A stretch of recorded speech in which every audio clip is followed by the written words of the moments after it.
Wir leben ewig, wir seien dort. Wir leben ewig in jeder Schor.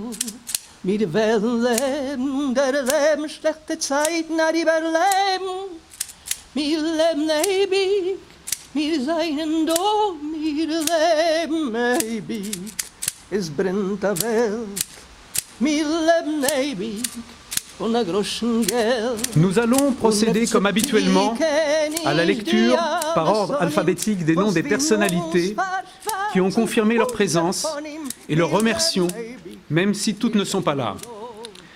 Mesdames, Marie-Hélène Amiable, maire de Bagneux, Ida Appelwog, coprésidente de l'Union des anciens combattants juifs étrangers, Fanny Barbaret, ancienne présidente de Yiddish sans frontières, Sandra Cochet, conservateur du cimetière de Bagneux, Alexandra Cordebar, maire du 10e arrondissement de Paris, Rachida Dati, ancien ministre, maire du 7e arrondissement de Paris, représentant M. Frédéric Potier, délégué interministériel à la lutte contre le racisme, l'antisémitisme et la haine anti-LGBT, Christiane Galili, vice-présidente de Yiddish sans frontières, Delphine Gambourg, ministre conseiller à l'ambassade d'Israël en France, Muriel Gordon-Shore, représentante de M. Geoffroy Boulard, maire du 17e arrondissement de Paris, Lise Gutmann, journaliste, Véronique Harari, directrice des Amis du CRIF, Anne Hidalgo, maire de Paris, Pénélope Comitès, adjointe à la maire de Paris, Karen Lebigre, responsable du service des concessions, Hélène Moucharzet, présidente d'honneur du CERCIL, Kelly O'Donnell, directrice adjointe de l'ONACIVI 92, représentant M. Laurent Otio, préfet des Hauts-de-Seine, Denise Panigel, directrice du centre Medem Arbeiterring, Hélène Papiernik, présidente du centre Medem Arbeiterring, Laurence Patrice, adjointe à la maire de Paris, Gabrielle Rochman, directrice générale adjointe de la Fondation pour la mémoire de la Shoah, Lauriane Rossi, députée des Hauts-de-Seine, Laurence Salahunt, conseillère à la mairie de Bagneux, Karen Tayeb, adjointe à la maire de Paris. Messieurs Pierre Heidenbaum, ancien maire du 3e arrondissement de Paris, Michel Azaria, vice-président de l'association judéo-espagnole à Auschwitz, Alexandre Betsch, conseiller spécial et représentant de Mme Florence Berthoud, maire du 5e arrondissement de Paris, Alain Jacques Bellissam, président du comité d'entente des anciens combattants du 16e arrondissement de Paris, Serge Blisco, président de la Maison de la Culture Yiddish, Patrick Bloch, adjoint à la maire de Paris, Claude Boscherberg, journaliste, Pierre-Yves Bobot, conseiller régional d'Île-de-France, représentant Madame la Présidente Valérie Pécresse, Alexandre Boriki, président de l'association Mémoire du Convoi 6 et des Camps du Loiret, Edmond Cohen, vice-président du Muestros Desaparecidos, Serge Dahan, trésorier du CRIF et président du Bnei Brit Europe, Sylvain École, directeur des services des cimetières parisiens, Robert Egnes, directeur général du CRIF, Roger Feiselberg, ancien directeur de l'OSE, Rémi Ferraud, sénateur de Paris, Ariel Goldman, président du FSJU et de l'AUJF, Alexis Govsian, conseiller de Paris, représentant de Madame Delphine Burkli, maire du 9e arrondissement de Paris, Julien Ham, commissaire de police de Bagneux, Francis Khalifa, président du CRIF, Alan et Daniel Knoll, Chaim Corsia, grand rabbin de France, Joël Mergui, président des consistoires de France et de Paris, Philippe Meyer, président du Bnei Brit, Richard Prasquier, président d'honneur du CRIF, Jean-Michel Rosenfeld de la Fondation Jean Jaurès, Johan Rodzewicz, adjoint au maire de Paris, centre représentant M. Ariel Veil, Francis Spiner, maire du 16e arrondissement de Paris, Gilles Taïeb, ville-président du CRIF, Bruno Tuder, adjoint à la maire de Bagneux. Cette cérémonie se déroule devant la stèle dédiée à la mémoire des victimes de la Shoah et le monument dédié aux anciens combattants volontaires étrangers juifs morts pour la France, dont la coprésidente Ida Appelog est parmi nous. Je vous rappelle que nous sommes sur un site de recueillement où il n'est pas d'usage d'applaudir les discours. Pensez à éteindre votre téléphone portable. Pendant que les jeunes, ici présents, vont procéder à l'allumage des 6 torchères qui symbolisent nos 6 millions de morts, merci de vous lever.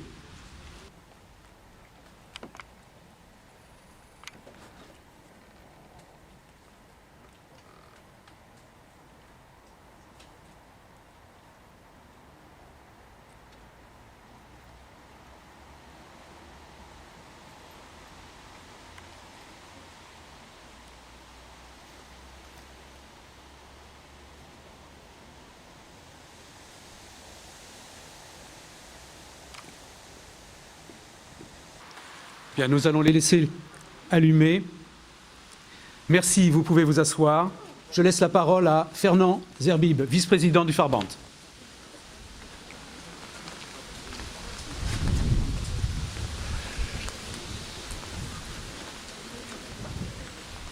Je vais appeler pour introduire cette cérémonie Henri Batner, président du Farband. Chers amis présents, Mesdames et Messieurs les responsables communautaires, Mesdames et Messieurs les élus, cette cérémonie qui nous rassemble comme tous les ans ici ce dimanche ne ressemble à aucune autre, à aucune de ses précédentes. Elle se trouve sous les obligations sanitaires imposées par la pandémie et ça a été une véritable gageure pour Fernand Zerbib, que je remercie, que de l'organiser le mieux possible. Je vous remercie aussi qui êtes présents, élus de la République, dirigeants communautaires, autorités religieuses, et vous, Madame Delphine Gamburg, ministre déléguée, conseiller auprès de l'ambassade d'Israël en France, et vous, Madame Annie Hidalgo, maire de Paris, que j'ai le plaisir de rappeler que nous avions pris ce rendez-vous l'an passé. Il est vrai, chère Anne, que depuis 12 ans, tu as toujours été présente, sauf une fois, mais pour cause semblable à la nôtre, une commémoration du génocide arménien à Erevan. Ces temps sont troublés par le ventre fécond de la bête immonde, d'où sortent à nouveau l'antisémitisme, le radicalisme, les violences et assassinats. Nous pensons tous à toutes les victimes et à leurs familles. Quant à nous, Juifs de France, en rendant hommage à nos morts devant cette plaque que vous avez bien voulu faire ériger, Madame la maire de Paris, nous ferons face, et comme le proclame le chant du ghetto de Vilna, nous sommes là, Mirzaïnendo.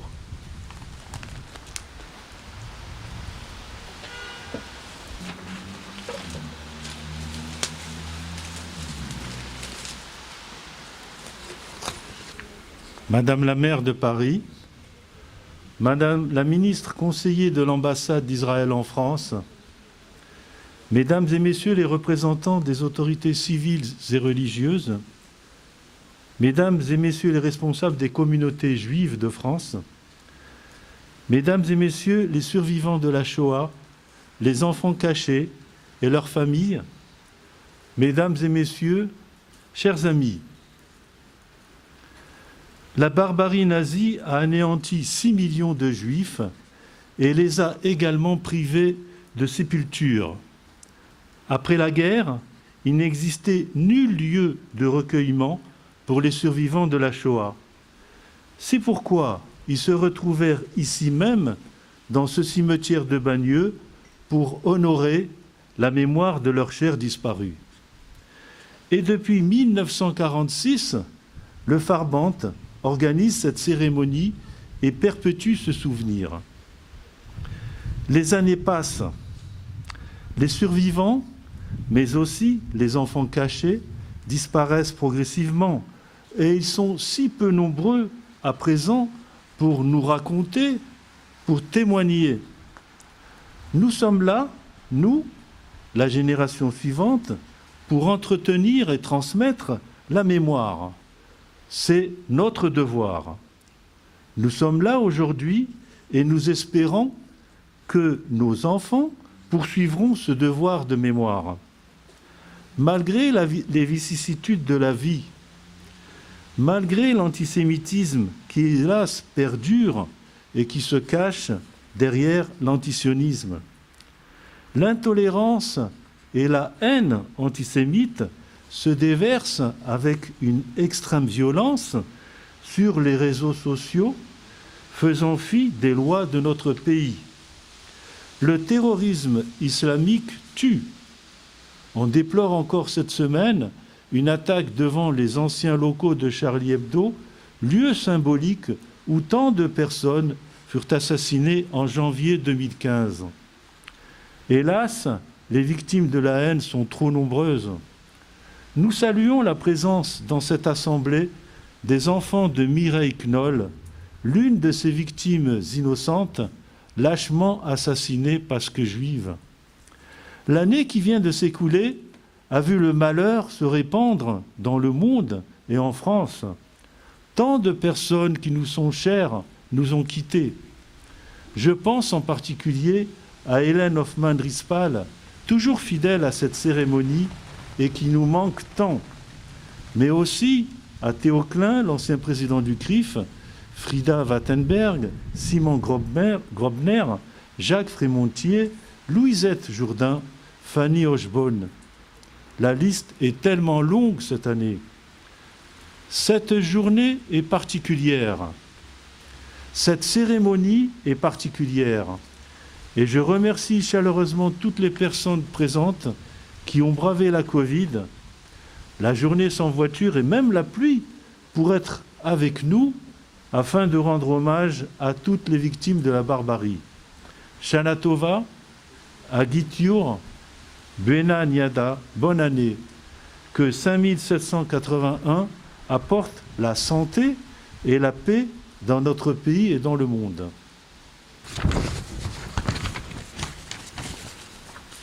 En mémoire des disparus de culture yiddish, Madame Lise Gutmann. Liebe Freunde, wir haben alle durchgelebt sehr ein schweres Jahr. Ein Jahr von Problemen, von Zures, von allen Seiten. Allemal, was ich habe teilgenommen in der Dosiker-Zeremonie, ist das gewesen vor der gutherzigen Blick von mein Chaverte Daniel Hoffmann-Drispal. Wir können verstehen, wie viel sie fällt mir. Das ganze Jahr hat ein größer Teil von der französischen Bevölkerung sehr gelitten. Corona, Versparung und so weiter. Das ist nicht keine Kleinigkeit. Gleich und von Anhieb an habe ich getracht wegen die Leben gebliebene von Churben, die, was seinen gewähnt Partisaners, deportiert, behaltene Kinder und andere. A Wade und a Wade ist der Matze anders. Nur für sie seinen zurückgekommen die schlechte Gedächtnissen, Hagam, die Nazis, warten nicht mehr auf sie mit Naganes in die Hand, die sie zu hargenen und deportieren. Unsere jüdische Organisations haben gearbeitet zum Ersten. Ich meine, Wade der Verband, wo sie ist geblieben auf dem Grund die ganze Zeit, die ganze Krise und ist noch da mit der Zloche. Man darf nur danken sie. Schon in zähnlichen Jahren, was ich lerne Jiddisch in Medem Center Arbeiterring und in Haus von der jüdischen Kultur in Nozan. Die Sprache prüft man zu halten, also lebendig wie möglich. Man will sie übertreiben, also wie sie es gewesen einmal gerät, mit ihren verschiedenen Akzenten, ihrer Spezifischkeit, ihr Tam, ein jüdischen Tam, Avade. Die Sprache mit der Corona wird ein bisschen mehr virtuell alle Tage. Das hat man sich nicht gekannt vorstellen früher. Tagtäglich redet man weniger Jiddisch. Und mit dem sanitarischen Krise seien doch die Jiddisch-Kursen gewinn möglich. Le Covid Zoom. Die jiddische Tradition sagt uns, wie viel das Leben muss sein, die Hauptmeile, die Hauptobligation. Übergeben unsere Sprache und Kultur wird sich nicht abgeben mit allen Mitteln. Zum Bedeuern geht die Epidemie weiter und weiter. Und Zoom wird uns noch helfen in die kommenden Chadoshim. Mit keinmal nicht vergessen, mit keinmal nicht verlieren die Hoffnung. Die Chaverim von der Scheres Apleite wissen das. Mit dem neuen Jahr darf man nur wünschen, als alles wird sich verbessern und als man wird sich kennen sein wieder zusammen mit Liebe und Freundschaft, wo seien uns also teuer. Abi gesund, abi gesinnt, a gut süß gebencht Jahr 5781, verreich, für uns alle. Wir gehen weiter und weiter, wir seien da. Pour les victimes judéo-espagnoles de la Shoah, M. Edmond Cohen. Je voulais simplement préciser avant de commencer ma lecture que dans la traduction que vous avez, je ne mentionne pas, et j'en ai eu tort, les justes parmi les nations. J'ai réparé cet oubli dans mon texte en judéo-espagnol. Estoy aquí para membrar las víctimas judeo-españolas, hombres, mujeres y criaturas que vivían en Francia durante la guerra y perdieron la vida. No es por seguro para olvidar, por lo tanto, todos sus compañeros que conocieron la misma suerte. Es solo para membrar el caso particular de los judeo-españoles. Se llamaban ellos mismos sefaradim, porque hablaban la lengua de la España del siglo XV, de donde eran originarios de Lechos, habían venido en Francia lo más entre 1900 y 1939, allegando de territorios del viejo imperio osmanlí que los tenía acogido en 1492 cuando fueron arronjados de la España, estos territorios siendo lo más la Turquía, la Grecia, la Bulgaria de hoy y la Yugoslavia de entre las dos guerras. Habían todos sido zombaídos por la Francia, madre de los artes, de las armas y de las leyes, como lo cantó Du Bellay. ¿Cuántos eran en Francia en 1939?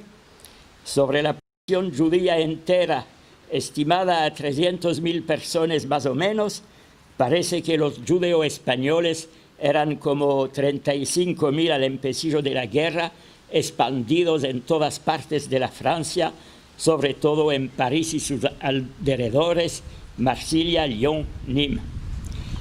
Sobre estos 35.000 sefaradim, un cierto número tenía la nacionalidad francesa, los otros tenían sus varias nacionalidades de origen o ciertas otras nacionalidades, o se topaban sin patria. En septiembre de 1939, los hombres sefardim franceses en edad de combatir fueron movilizados como los otros franceses y se fueron a la frente, donde algunos conocieron una muerte heroica, como por ejemplo Niso Béar, que cargado de hacer patladear un puente sobre la Marne para atrasar el camino de los alemanes y sorprendido por la llegada piscín del enemigo, dio su vida haciéndose patladear con el puente. Tenía dos hermanos, el mejor Robert, él también muerto al combate, y el más chico Simón, que aboltado del campo de prisioneros se embesa por la capilla, que la policía está aferrando a sus padre y madre arriba. La capilla lo roga de quedarse ante ella, mas él no quiere abandonar sus parientes y sube a hacerse aferrar y deportar con ellos. Su padre, Isaac Béjar Paraly, era el presidente de la comunidad del CAL del 7 calle Popincourt. Macale adjunta que de la misma manera que cuando hubo la Grande Guerra, un número importante de judíos españoles ajenos se fueron voluntarios para combatir ellos también en la Armada francesa.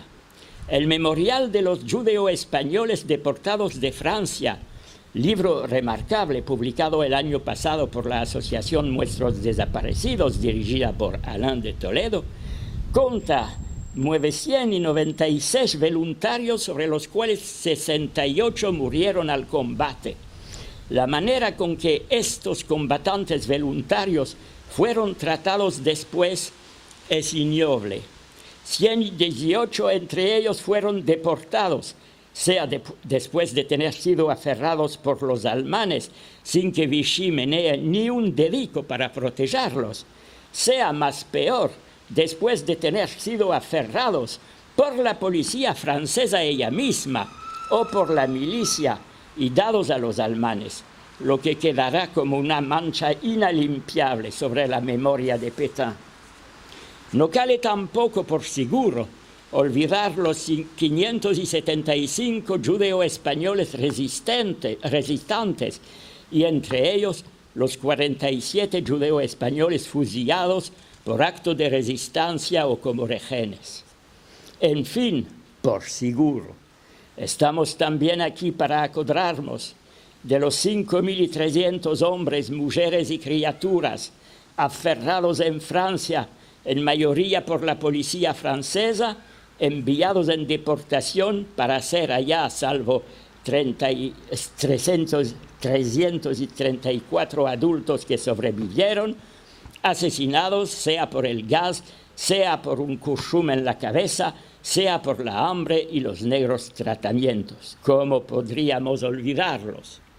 Y cómo no acordarse también de los miles de justos gracias a quien este terrible número no fue mucho más alto. Que todos estos inocentes continúen para siempre de vivir en nuestras memorias y las de las generaciones futuras. Quería escapar esta evocación por una estrofa de la revolteante cante del pueblo judío atemado, escrito en Francia en 1944 y escondido en un bocal antes su deportación por el poeta Isaac Katzenelson, que ya conocía todo lo que se pasaba en Treblinka y otros lugares, poesía trasladada del yiddish al judeo español. Esto merece de ser notado por un catalán no judío llamado Arnau Pons. Canta, canta, levanta tu voz quebrantada y dolorosa, bien fuerte, búscalo allí arriba si ainda está allá, y cántale el último cante del último judío, vivió, murió, no fue amortallado y se desapareció. Jacinta interprète a cappella une chanson en yiddish et une autre en judéo-espagnol, suivie du chant des partisans. Bonjour.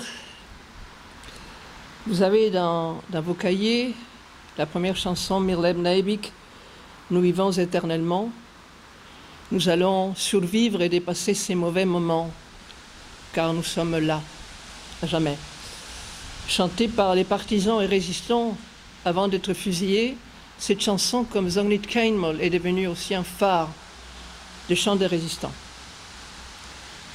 Mir leben ewig, wir seinen dort, mir leben ewig in jeder Schor. Wir werden leben, der Leben schlechte Zeiten hat überleben. Wir leben ewig, wir seien dort, wir leben ewig. Es brennt der Welt, wir leben ewig, von der großen Geld. Und FCP kenn ich die alles von ihm, was will uns verschwarzen, unser Ponym, wir leben ewig, wir seien da, wir leben ewig in jeder Show. Wir wollen leben und erleben schlechte Zeiten, überleben, wir leben ewig, wir seien da. En judéo-espagnol. Avant que je me décide pour la chanson qui va suivre, je réfléchissais, dans ce répertoire, il n'y a aucune chanson sur la déportation, sur la résistance.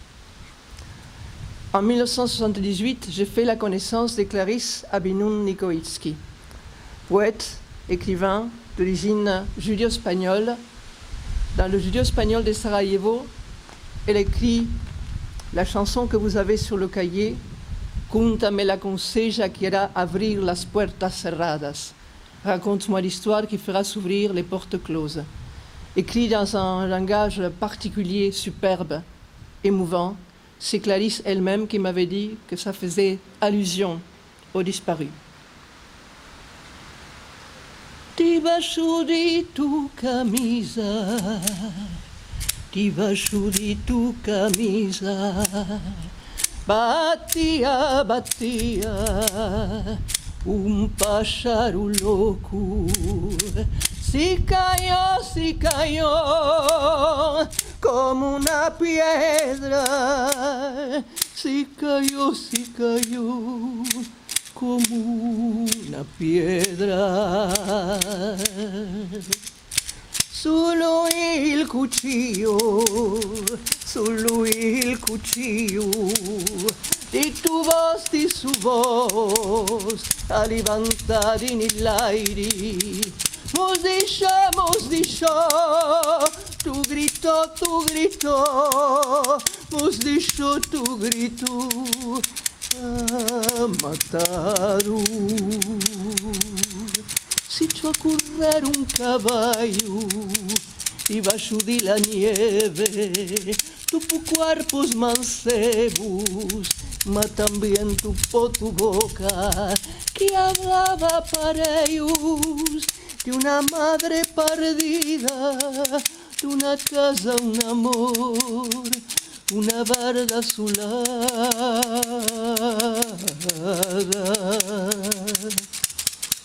Il caballo la tomó y la truchó a la luna. Batieron palmas los muertos, mas la luna se escondió.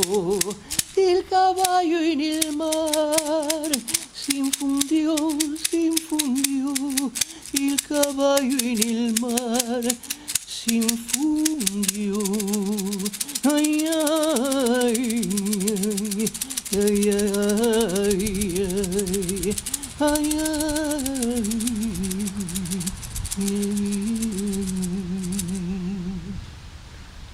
Et je vous recommande de lire de Clarisse Nikoitsky, Couvre-feu. C'est la vision d'un enfant de 6 ans de la guerre, de ce qu'était la guerre, à travers son regard. Édité, je crois, en 81 par Édition Ramsay. Couvre-feu. Et je vais finir avec l'hymne des partisans juifs. Sag nicht keinmal, als du gehst am letzten Weg. Ne dis jamais que tu fais ton dernier chemin. Écrit par un jeune homme de 20 ans, Hirschlik. Sag nicht keinmal, als du gehst am letzten Weg.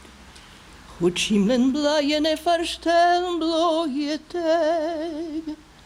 Kommen wird noch unser ausgebänkte Schuh. Es wird abbeugt und unser Trott, wir seien da.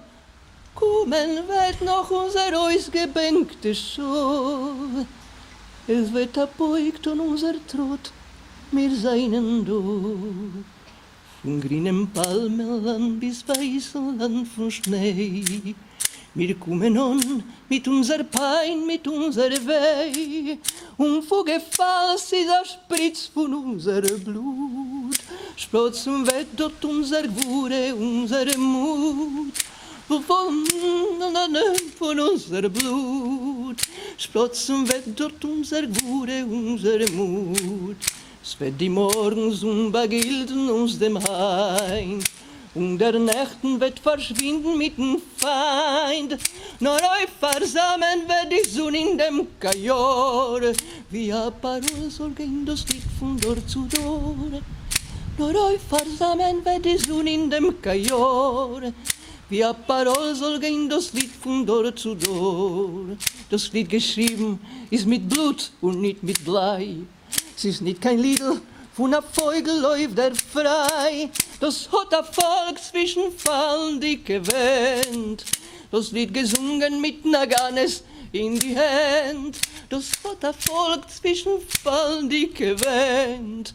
Das Lied gesungen mit Naganes in die Hand. Das sagt nicht kein Mal, als du gehst dem letzten Weg. Gott schimmeln bleiene verstellen bloie Tag. Kommen wird noch unser ausgebänkte Schor. Es wird abbeugt und unser Trott, wir seinen da. Kommen wird noch unser ausgebänkte Schor. Es wird abbeugt und unser Trott, wir seinen da.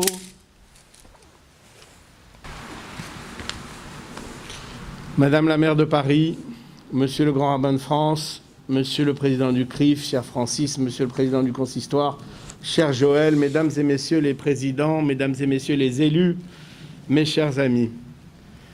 Nous voici réunis dans ce cimetière de Bagneux en cette année 2020 ou 5781, si étrange, si dure pour cette émouvante cérémonie située selon l'usage entre Rosh Hashanah et Kippour pour célébrer la mémoire de nos disparus et notamment de ceux qui n'ont pas connu de sépulture.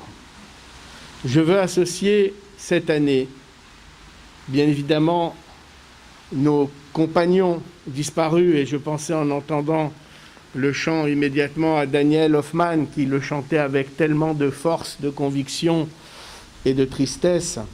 Je veux aussi y associer les victimes du terrorisme, les victimes de l'hypercachère dont le procès a lieu en ce moment en particulier, et bien évidemment Madame Knoll dont les enfants sont présents ici et dont le procès des assassins aura lieu dans quelques semaines.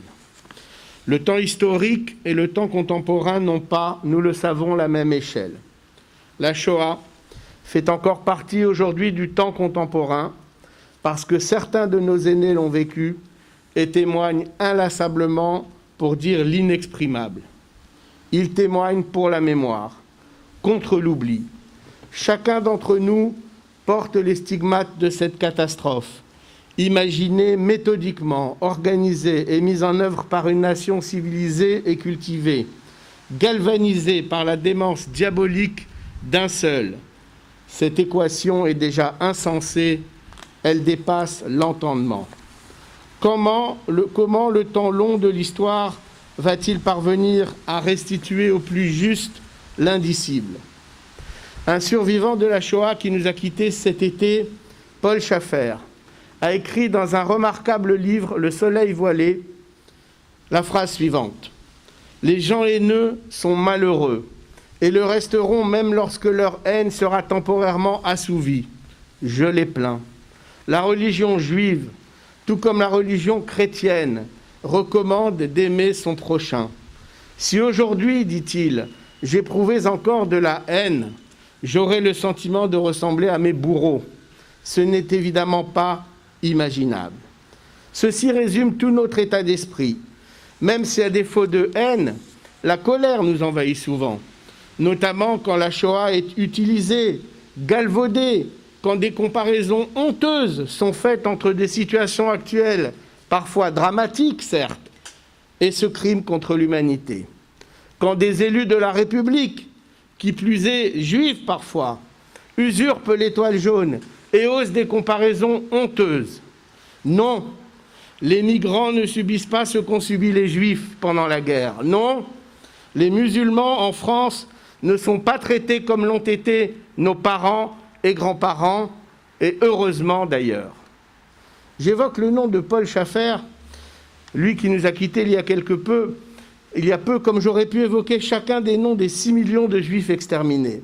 Exterminer les enfants, Exterminer les femmes, exterminer les hommes, exterminer les vieux, exterminer les jeunes, exterminer les malades, exterminer les bien portants. Exterminer leur vie restée en suspens, privée de futur. Ils étaient juifs et font aussi partie du temps contemporain. Pour combien de temps? Là est bien la question. Dans 20 ans, dans 50 ans, dans un siècle, dans 2 siècles, lorsque la Shoah s'inscrira dans le temps long de l'histoire, quand diront les enseignants, les historiens, les chercheurs?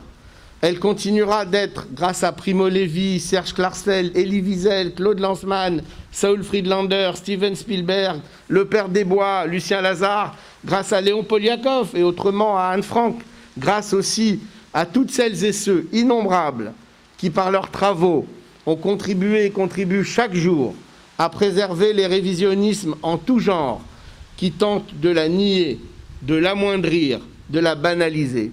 C'est à ce mot que je voulais arriver parce qu'il est le venin de la menace. Banalisation. Je gage que l'histoire sera à jamais marquée du sceau de la Shoah.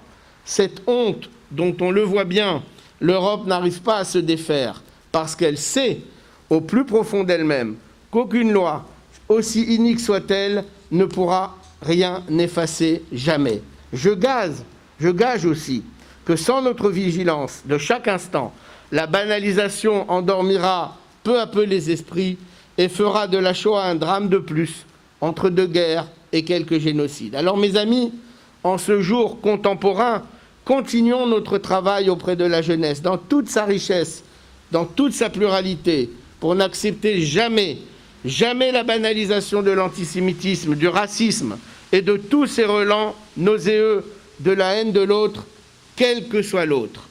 Un livre va sortir dans quelque temps qui porte pour titre « Nous sommes la voix des morts ». Nous sommes la voix des morts. Notre responsabilité est là.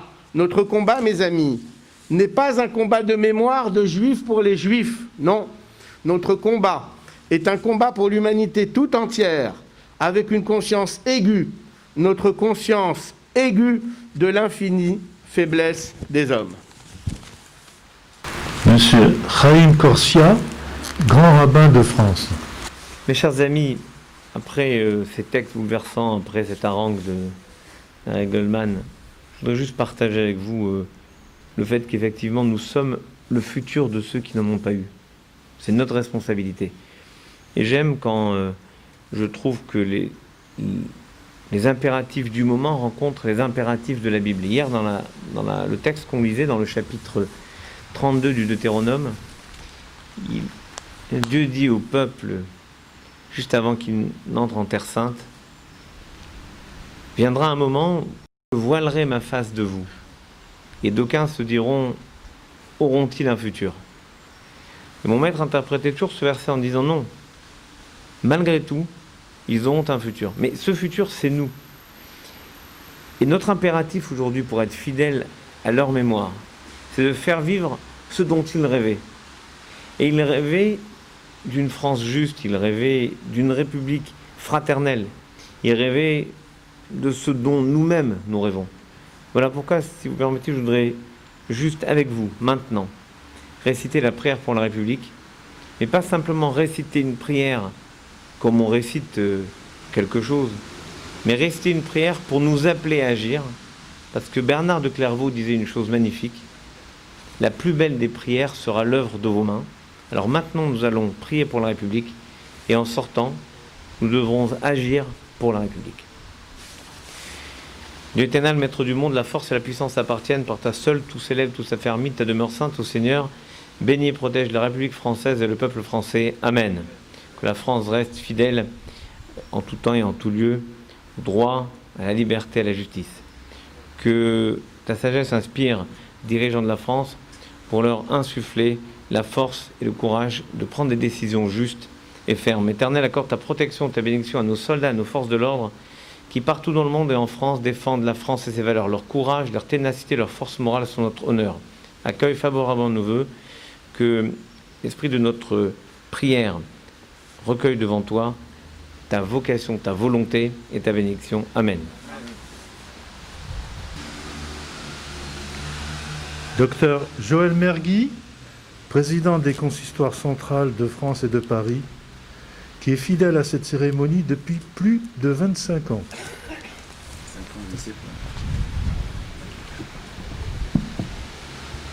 Chers amis, oui, c'est vrai que je suis là depuis de nombreuses années. C'est toujours avec la même émotion que nous nous retrouvons, particulièrement aujourd'hui, où ça tombe le jour pratiquement de Kippour. Je ne peux pas commencer cette cérémonie dans un cimetière sans avoir comme vous une pensée particulière cette année pour toutes celles et ceux qui sont partis cette année. Tout à l'heure, quand nos jeunes allumaient les torches qui sont là, et qu'ils ont eu tellement de mal à les allumer, j'ai pensé à ces lumières que nous allumons régulièrement, sous la pluie maintenant, et ces lumières qui représentent la mémoire, par les temps qui courent. Cette mémoire, on a du mal à l'allumer, on a du mal à la transmettre. Cette mémoire qui est en même temps la conscience du mal que nous commémorons aujourd'hui, de l'antisémitisme, de la haine, de la barbarie. Voilà que nous vivons à nouveau des haines. Elles n'ont rien de comparable. On ne peut jamais comparer les haines. Et ce que nous commémorons aujourd'hui est une haine qui a tué 6 millions de juifs, qui a transformé l'humanité et qui ne peut pas être comparée à aucune autre haine. Mais nous avons le devoir, comme cette lumière que nous allumons, de rester en état de vigilance, même si c'est compliqué. Nous avons le devoir de ne pas laisser passer les signes et les signaux que notre histoire d'aujourd'hui nous donne. Et je le dis en présence des enfants de Mireille Knoll. Je le dis ici à Bagneux, où a commencé le premier meurtre antisémite récent avec l'assassinat d'Ilan Halimi. Je le dis ici, pas très loin de l'école de Montrouge, dont on a beaucoup parlé ces dernières semaines au moment de l'hypercachère et au moment du meurtre d'une policière ici à côté, où la barbarie est là. Elle a un nouveau nom, qui est l'islamisme radical. Et il ne faut pas mâcher les mots pour dénommer le mal. Alors je suis fidèle à cette cérémonie parce que nous devons saisir toutes les occasions pour que la flamme de la mémoire, la flamme de la vigilance ne s'éteigne pas sous la pluie. Et puis, pendant que cette même flamme, on essaie de l'allumer, je voudrais rappeler ce que je rappelle inlassablement. C'est la deuxième flamme, la flamme de la vie, la flamme de la transmission du judaïsme. Ce qu'on a voulu éteindre en assassinant 6 millions de juifs, c'est ce qu'il portait, le message humanitaire qu'il portait, mais la flamme du judaïsme qui brillait en Europe et qu'on a failli éteindre à jamais. N'est-ce pas notre responsabilité aujourd'hui, à toutes et à tous, même s'il pleut, même si c'est difficile, même s'il y a des contraintes, à tout faire pour que nous transmettions à nos enfants et à nos générations la flamme d'un judaïsme vivant, celui qu'on a voulu éteindre. Rien ne sert de se rappeler de la mémoire de ceux qui sont partis si on ne fait pas tout en même temps pour transmettre un judaïsme à ceux qui sont là et à nos enfants et nos petits-enfants. Et ce message, je voudrais le porter avec encore plus de force à la veille du Yom Kippour, le jour le plus sacré de l'année, où bien entendu nous sommes avec des masques, nous nous interrogeons comment nous allons rassembler dans nos synagogues. Mais nos synagogues seront ouvertes, elles vont vivre, elles vont permettre de transmettre effectivement cette flamme. Et je voudrais m'adresser à tous les élus qui sont là, à tous les responsables, quels qu'ils soient. Réunissons-nous pour ne jamais oublier.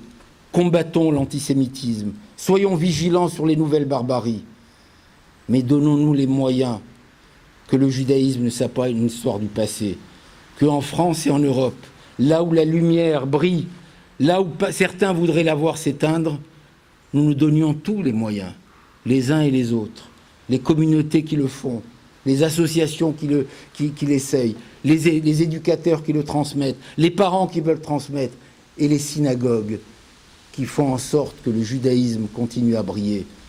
C'est ça notre responsabilité. Ne pas oublier, mais tout mettre en œuvre pour que nos synagogues continuent à briller. Tiskou les Shanim Rabot, que vous ayez une bonne année et que nous ayons ensemble des bonnes décisions en espérant nous retrouver l'année prochaine sans masque ici pour continuer à faire vivre l'ensemble des valeurs qui portent notre société et notre humanité. Merci. Monsieur Francis Khalifa, président du CRIF.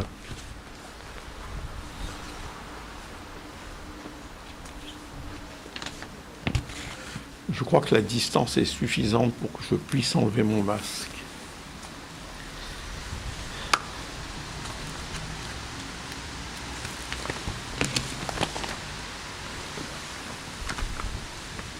Merci, cher Henri, cher Fernand et chers amis du Farband, d'avoir maintenu ce rendez-vous de notre mémoire collective, ce moment si important entre Rosh Hashanah et Yom Kippour.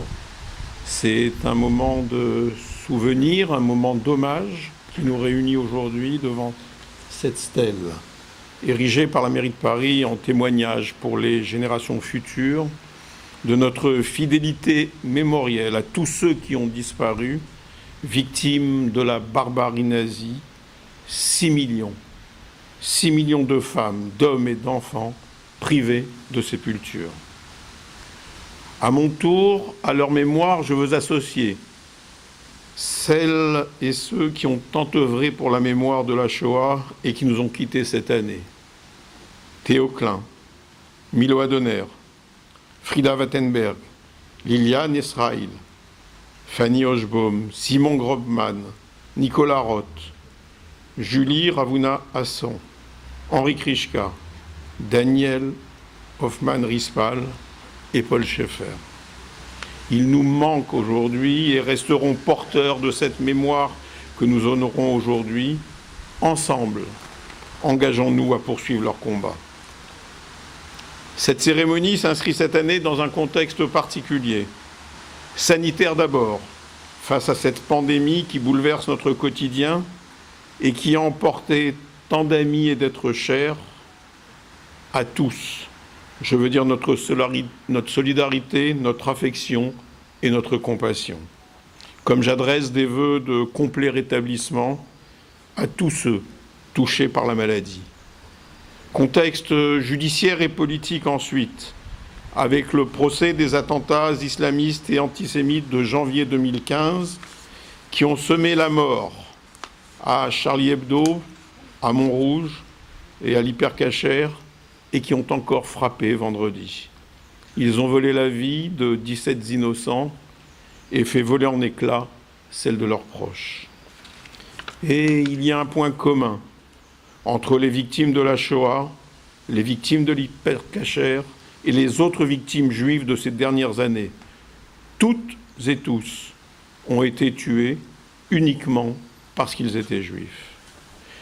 Toutes et tous ont été victimes de la même idéologie, de la même haine anti-juive, celle qui a armé l'esprit et le bras du nazisme comme de l'islamisme. Je veux ici rappeler leurs noms. Ils ont toute leur place dans cette cérémonie. Sébastien Selam, 23 ans, assassiné le 20 novembre 2003 dans le parking de son immeuble. Ilan Halimi, 24 ans, séquestré et assassiné le 13 février 2006 entre Bagneux et Sainte-Geneviève-des-Bois. Jonathan Sandler, 30 ans, assassiné avec ses 2 enfants, Gabriel, 3 ans, et Arié, 6 ans, le 19 mars 2012. Myriam Monsonego, 8 ans, assassinée le 19 mars 2012, tous les 4 victimes de l'attaque terroriste contre l'école aux Aratora de Toulouse. Johan Cohen, 20 ans, Yoav Attab, 22 ans, Philippe Braham, 46 ans, François-Michel Saada, 64 ans, tous les 4, pris en otage et assassinés le 9 janvier 2015 pendant qu'ils faisaient leurs courses à l'Hypercacher. Sarah Attal Halimi, 62 ans, torturée, défenestrée et assassinée le 4 avril 2017 à son domicile à Paris. Et j'aimerais pouvoir dire enfin. Enfin, Mireille Knoll, 86 ans, torturée et assassinée le 23 mars 2018 à son domicile à Paris. Dans cette litanie de noms de victimes de l'antisémitisme et du terrorisme qui tuent, chaque destin est singulier. Chaque vie brisée est une injonction au souvenir. Ces noms et ces visages habitent mon esprit chaque jour. Et une question me hante. Pourquoi ? Pourquoi n'avons pas pu les protéger ? Qu'aurions-nous dû faire pour les protéger ? Je me demande souvent comment se seraient passées les 8 dernières années si nous avions su tirer en France les leçons de l'attentat de Montauban et de l'école aux Aratora de Toulouse. Pourquoi avons-nous perdu ces années si précieuses pour prendre conscience de ce phénomène ? Je ne peux me résoudre à croire que le fait que les victimes aient été juives puisse expliquer cet aveuglement volontaire. Et je garde le goût amer d'une société sourde aux cris du cœur des Français juifs et de ceux qui, à leur côté, avaient compris qu'il ne s'agissait là que du premier acte d'une longue série.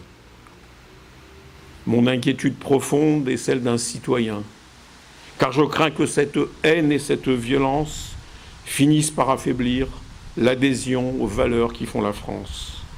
Car si l'antisémitisme commence avec les Juifs, il ne s'arrête jamais aux Juifs.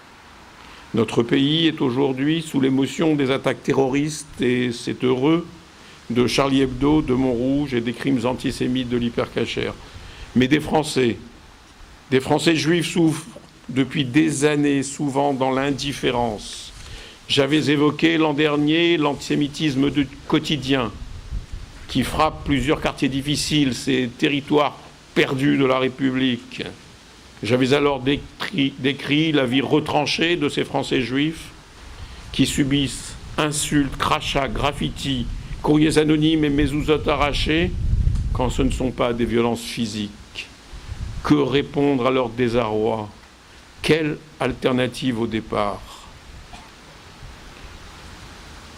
L'antisémitisme n'est ni circonscrit, ni localisé, il peut frapper n'importe où. Nous le savons depuis de nombreuses années. L'antisémitisme ne présente pas un seul visage et cela le rend très redoutable. Ses formes changent, s'associent, se renforcent et peuvent avancer masquées. Ses ressorts sont nombreux et l'un d'eux est le complotisme. Il présente la Shoah comme un mensonge ou comme une ruse des Juifs pour obtenir un État. Un autre mode d'action est la caricature et la diabolisation. Le principe est connu. On déforme, on dénature, on rend détestable et l'on peut ainsi justifier son obsession puis sa haine. Certains dans notre pays sont obsédés par les Juifs et par la caricature qu'ils en font. Les mêmes, et beaucoup d'autres, sont obsédés par l'État d'Israël. Ils y voient la cause de tous les problèmes du monde. Il suffirait donc de le supprimer pour que les problèmes disparaissent. Comme l'a dit très clairement le président de la République à Jérusalem, l'antisémitisme n'est pas seulement le problème des Juifs. Non, c'est d'abord le problème des autres, car à chaque fois dans nos histoires, il a précédé l'effondrement, il a dit notre faiblesse, la faiblesse des démocraties. Oui, la démocratie ne va plus très bien en France. Elle va mal. Elle va mal quand chacun réclame des droits sans se soucier du bien commun et quand la défiance et la confusion mènent tout droit à la violence et à la radicalisation. Elle va mal quand elle est prise en étau, comme nous, Français juifs, par trois forces qui lui sont hostiles, l'extrême droite, l'extrême gauche et l'islamisme. Ces trois forces hostiles s'unissent souvent dans l'obsession qu'elles font d'Israël et des Juifs, dans la diabolisation qu'elles en font et dans l'antisémitisme qui en résulte. L'émotion, la révolte et la détermination qui ont animé chacun d'entre nous devant ces actes ignobles qui ont touché et endeuillé la communauté juive et la communauté nationale doivent imprégner notre mémoire collective et nourrir notre vigilance. Chers amis survivants de la Shoah, vous qui êtes présents aujourd'hui, je crois en votre capacité de faire bouger les mentalités. Je crois en la portée de votre témoignage et plus que tout, j'admire votre courage. Shana Tova à tous, Komar Khatima Tova. Bonjour.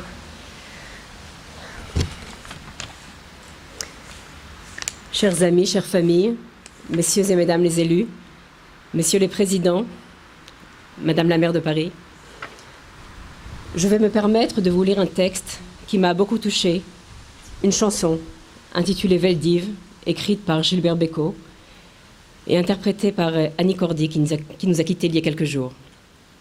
Une chanson que je ne connaissais pas, une chanson dédiée à tous ceux qui ont subi l'enfer des camps, à ceux qui ont eu la chance d'en revenir et aux autres, à tous ces autres qui n'ont pas eu cette chance et dont il ne nous reste que la mémoire. Quand on lit la haine qui infeste aujourd'hui les réseaux sociaux, les théories complotistes en tout genre, même les plus farfelues, surtout les plus farfelues, parce que ce sont celles-ci qui prennent le mieux, n'oublions pas. La guerre, un petit matin, on cogne à la vitre, un cri, debout la putain, fais ta valise et vite. Dehors l'aurore de juillet, grouillée de flics, mon Dieu, c'est français, plus pourris que les frites. Ils nous ont parqués au vélodrome, le soleil crachait sur Israël, et dans les gradins, nos étoiles jaunes, qui faisaient honte au ciel du Veldiv. Jusqu'au bus, et des bus aux wagons, des wagons jusqu'au camp, terminus. Et pourtant, moi, la mort, j'en suis revenue. Et comment est-ce qu'on s'en sort? Je ne sais pas, je ne sais plus, mais je suis là et bien là. Ah bravo, bravo, j'existe, je persiste à exister. Je m'abonne ce soir à l'éternité. Donnez-moi des tonnes de sourires d'enfants, donnez-moi des hommes taillés dans des volcans. Ah bravo, bravo. Et pardon, oui, pardon, si parfois j'y pense encore. Ah bravo, bravo, je vous jure que je ne vous oublierai pas. De mon étoile jaune là-haut, je veillerai sur vous en bas. Ne pleurez pas, mes chéris, sur ma terre promise. J'aurai votre amour dans ma valise du Veldiv jusqu'au bus, et des bus aux wagons, et des wagons jusqu'au camp. Terminus. J'ai fait partie des vénards, de ces sacrés vénards, qui ont revu leur gare. Ah, bravo, bravo. Tu as beau me tatouer un numéro, j'ai tiré le bon et crève. C'est moi qui ai eu ta peau. Madame Anne Hidalgo, maire de Paris.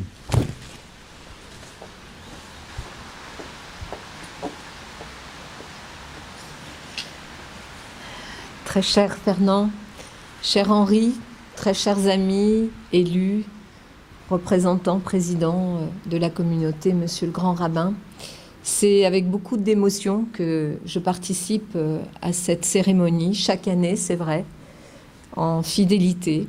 Je crois que cette fidélité n'est pas à expliquer, mais je veux tout de même le dire. Pourquoi être fidèle?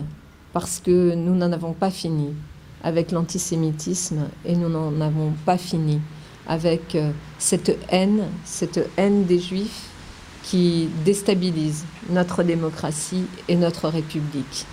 Donc je serai ici avec tous celles et ceux qui sont aussi fidèles à ce rendez-vous.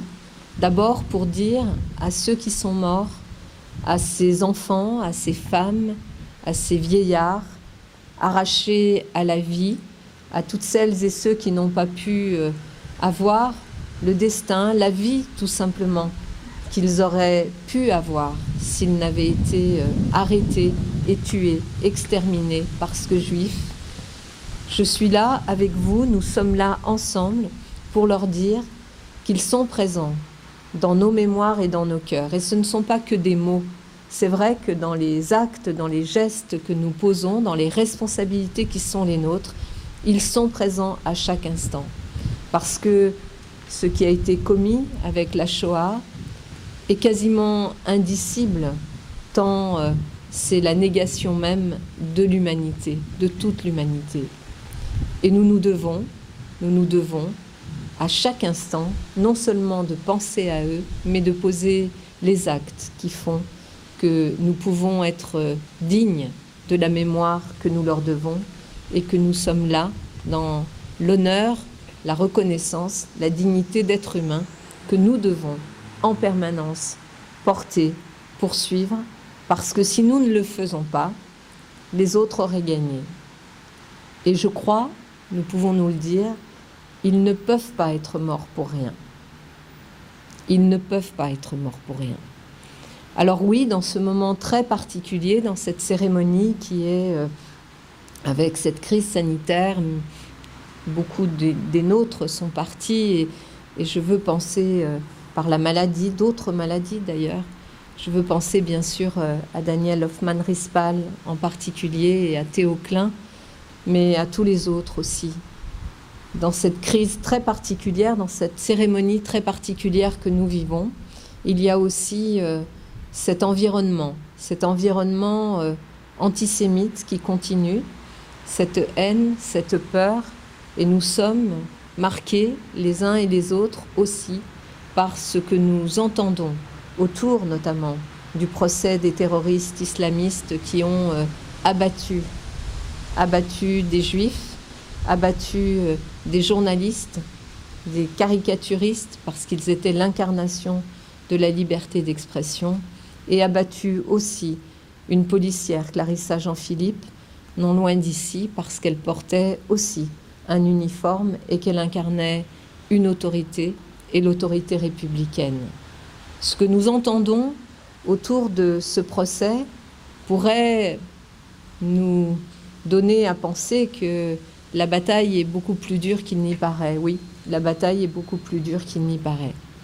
Elle est beaucoup plus dure qu'il n'y paraît parce que le relativisme, le fait que les ennemis des Juifs, les antisémites, ont une capacité à se mêler, à être dans des discours, dans des propos manipulateurs, à remettre le négationnisme à chaque coin de rue, à relativiser, à considérer qu'effectivement ce qui se passe ne concernerait qu'une communauté et pas l'humanité tout entière. Nous le savons aussi avec les moyens des réseaux sociaux qui déferlent au quotidien leur haine, qui s'attaquent à toutes celles et ceux qui essayent d'élever la voix pour leur faire peur, pour leur dire de se taire, de ne pas continuer. C'est ce que nous vivons aujourd'hui. C'est ce que nous vivons tous aujourd'hui. C'est ce que vivent les témoins du procès, des procès qui concernent les attentats de janvier 2015. C'est ce qu'ils vivent au quotidien, des menaces de mort. C'est ce qu'ils vivent aussi lorsqu'ils viennent témoigner, exprimer à la fois leur douleur, mais aussi exprimer le contexte dans lequel tout cela se passe. Et ce qui est très inquiétant, c'est que ce relativisme culturel, ce relativisme gangrène absolument toutes les sphères de notre société. Absolument toutes. Je veux dire ici, depuis cette tribune, aux médias, qu'ils ont aussi une responsabilité très très importante. Une responsabilité très importante, à la fois pour permettre de comprendre pourquoi l'horreur a encore été possible en 2015. Je reviendrai bien sûr sur tout ce qui s'est passé après, mais qu'il faut le faire comprendre en posant les mots justes sur les situations. Ce n'est pas le cas aujourd'hui. Ce n'est absolument pas le cas aujourd'hui. Je veux le dire aussi, puisque à la demande du CRIF, de SOS Racisme et de l'UEJF, j'ai été amenée à témoigner dans le procès des attentats de 2015. Je veux le dire aussi, il me semble que c'est aussi un peu le procès de l'autorité publique et du politique, mais qui se joue sans qu'il soit dans la salle, sans qu'il puisse lui-même expliquer, exprimer ce qu'il a appris ou pas. Et je pense que c'est quelque chose de dommageable pour notre combat collectif contre l'antisémitisme, contre le racisme, contre la haine de l'autre. Parce que, oui, on peut se dire comment on a glissé, comment on a pu glisser depuis, remontons à l'assassinat de Ilan Halimi, puis les attentats de Toulouse et de Montauban, puis les attentats ici à Paris. Comment on a pu glisser et laisser finalement s'installer cette idée que l'histoire ne se répète pas tout à fait, cette histoire selon laquelle finalement le relativisme devrait nous conduire à ne pas utiliser des mots pour qualifier ces actes. Oui, ce sont des actes terroristes. Oui, c'est l'islamisme radical qui s'est érigé non pas en religion, mais en arme politique pour non seulement tuer les juifs, mais aussi déstabiliser nos démocraties et notre République. Oui, c'est ça qui est à l'œuvre aujourd'hui. Et donc, il nous faut être extrêmement clair avec les mots que l'on utilise et aussi avec les actes que nous posons. Comme nous savons que cette bataille est dure, elle est longue, elle est livrée par des forces qui s'emparent de tous les médias et des réseaux sociaux, qui s'emparent évidemment de nos faiblesses d'êtres humains, nous savons qu'il faut redoubler d'action et de parole. Être clair dans les mots qu'on utilise, être clair dans les actes qu'on pose. Dans les actes que nous posons, il y a bien sûr tout le travail que nous faisons ensemble avec toutes les associations pour la mémoire, avec bien sûr l'ensemble des autorités religieuses, civiles qui sont présentes. Ce travail, nous le faisons dans les écoles, auprès des enfants, parce que c'est là d'abord que nous devons essayer de semer ces graines qui vont leur permettre à eux-mêmes de lutter contre la haine et de comprendre ce qui s'est passé. Comprendre ce qui s'est passé, même si c'est tellement quelque chose d'énorme que c'est difficile à comprendre ce qui s'est passé et pourquoi la Shoah, mais il faut qu'ils puissent comprendre et porter ensuite dans leur vie d'adulte et faire en sorte que ces graines que nous aurons semées aujourd'hui puissent éclore et leur permettre de se défendre et de continuer à porter ce que nous devons porter pour l'humanité tout entière. Oui, il faut continuer, il faut se protéger, bien sûr, il faut se protéger sans aucune naïveté. Lorsque l'on voit ce qui est arrivé aussi à Paris, je veux saluer les fils de Mireille Knoll. Lorsque l'on voit ce qui s'est passé aussi avec cet assassinat de Sarah Halimi, lorsque l'on voit encore vendredi dernier cette attaque devant les anciens locaux de Charlie Hebdo qui, fort heureusement, n'a pas coûté la vie à 2 jeunes personnes qui se trouvaient là. Mais lorsque l'on voit tout cela, et lorsqu'on voit que ça se situe dans cet environnement très précis de ce procès, où les choses ne sont pas suffisamment posées telles qu'elles devraient l'être, eh bien ça peut faire peur. Et même à l'élu que je suis, maire de Paris, et je me dis, nous devons vraiment tout faire, parler, ne jamais cesser de parler, ne pas avoir peur, parce que finalement, si l'on s'arrête de parler, il gagne. C'est aussi une bataille de la parole, et c'est une bataille des actes pacifiques que nous devons poser. Alors je m'exprime comme élu de la République, et ce que je vois avec cet antisémitisme, ces attaques récurrentes, ce que je vois, ce sont des attaques à la République. Et pourquoi nous devons être fidèles à un moment comme celui-ci? Parce que ce moment est un moment universel. C'est un moment qui concerne chaque être humain. Ce qui s'est passé, les morts de la Shoah, concernent chaque être humain sur Terre. Ne pas le dire ou considérer que ce ne serait que la question des Juifs, évidemment, serait non seulement une erreur, mais un renoncement coupable et dramatique. Oui, c'est au nom des valeurs universelles. Et pourquoi universelles? Parce que ce que nous défendons, le droit, la dignité, le droit de vivre libre, le droit de pouvoir vivre librement sa religion ou pas, d'être libre avec sa famille, avec ses proches, de pouvoir vivre sans être inquiété au nom de ses origines, de sa religion, et de son sexe aussi. Tout cela fait partie de ces droits fondamentaux attaché à chaque personne humaine. Donc oui, c'est bien la question de l'universalisme qui est en jeu lorsque l'on veut s'attaquer à une partie de notre communauté nationale au nom de leur religion, de leur origine. Et c'est pour ça que nous devons être extrêmement forts, vigilants, dire et redire. Parfois, on peut se dire on est en train de vider l'océan à la petite cuillère et on peut se sentir un peu abattu. Je crois que lorsque nous nous retrouvons ici tous ensemble, lorsque nous pensons à ces victimes, à toutes ces victimes, à tous ces enfants qui n'ont pas pu se projeter dans la vie, avoir eux-mêmes des enfants, eh bien, nous nous considérons tous comme leurs enfants. Nous nous considérons tous comme leurs enfants et nous nous devons d'être courageux, debout et de porter haut et fort les valeurs qui sont les nôtres. Bien sûr en les proclamant, mais en les faisant vivre concrètement. Oui, par l'éducation, oui, en luttant contre les inégalités, oui, en luttant contre l'obscurantisme, oui, en luttant contre l'inculture et l'ignorance, parce que au fond de tout, c'est quand même cette inculture et cette ignorance qui pourraient en venir à bout de l'humanité.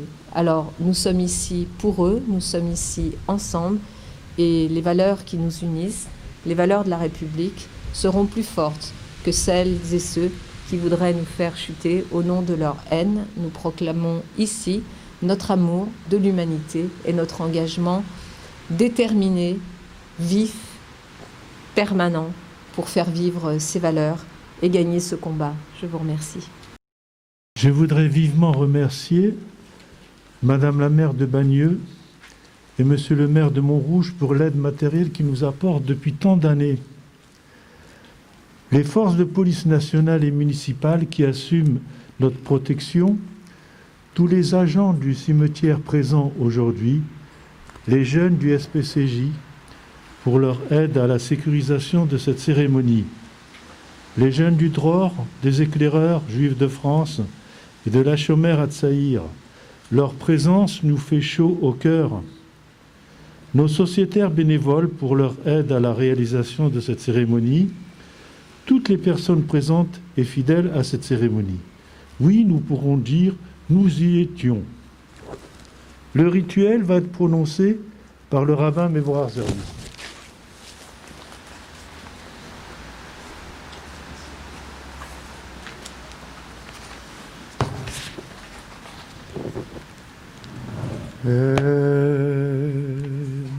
מולא רחמים שוכן במרומים המצי מנוחו נכוינו על כנפי השכינו במעלות קדושים במעלות קדושים קדושים וטהורים כזוהר הרקיע מהרם ומזהרים עשה נשמות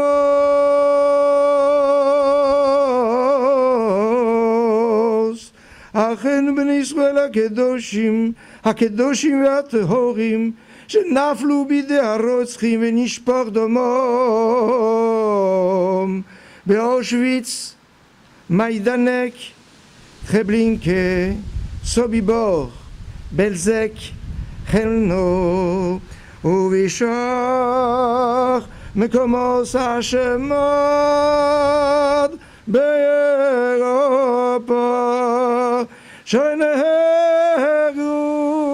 שנהרגו ושנשרפו ונשחטו ונקברו חיים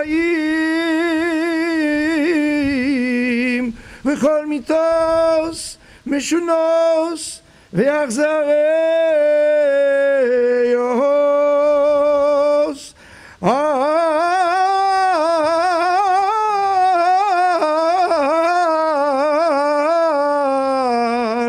על קדושס קדושת השם. וגם כל אלו שנפלו בכל מערכות ישראל, במחתרת ובצבא הגנה לישראל. ברוך שאנחנו מתפללים בדסקורס נשמוסום בגן עדן, בגן עדן תהא מנוחוסום. לכן בעל הרחמים יסירם וששכן עפוב ליילומים, ויצרור בצרור החיים, ויצרור בצרור החיים, אס נשמוסום. ויצרור בצרור החיים, אס נשמוסום. ויצרור בצרור החיים, ויצרור בצרור החיים, אס נשמוסום. אדוני נחלוסום, ינוחו על משכבם בשלום,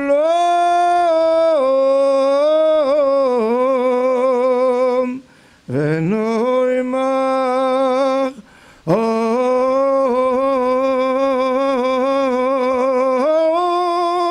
אמן. יסגדל יסקדש שמי רבו, בעולמו דברו חירוסי, וימליך מלכוסי, ויצמח פורקוני ויקורב משיחי. וחייכון וביומכון וחיי לכל בית ישראל, בעגולו בזמן קוריב ואמרו אמן. יהי שמי רבו מבורך לעולם ולעולמי עולמיו. יסבורך וישתבח ויספוח ויסחומם ויסנשא, ויסדור ויסעלה ויסלול שמי דקודשו בריחו. לאלו לאלו מכל ברכוסו ושירוסו, תשבחוסו ונחמוסו. דאמירון בעולמו ואמרו אמן. יהי שלמה רבו מן שמיו, וחיים טובים עלינו ועל כל ישראל ואמרו אמן. עושה שלום ממרומוב, הוא יעשה שלום עלינו ועל כל ישראל ואמרו אמן.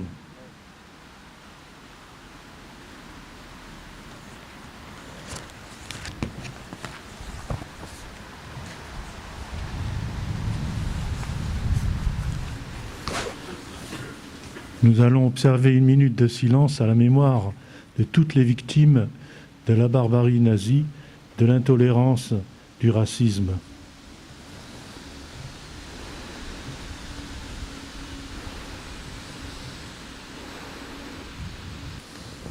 Merci.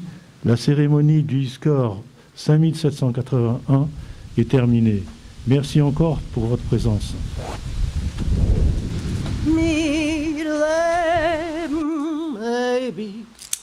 Wir seinen dort, wir leben ewig in jeder Show. Wir werden leben, der Leben schlechte Zeiten hat überleben. Wir leben ewig, wir seinen dort, wir leben ewig.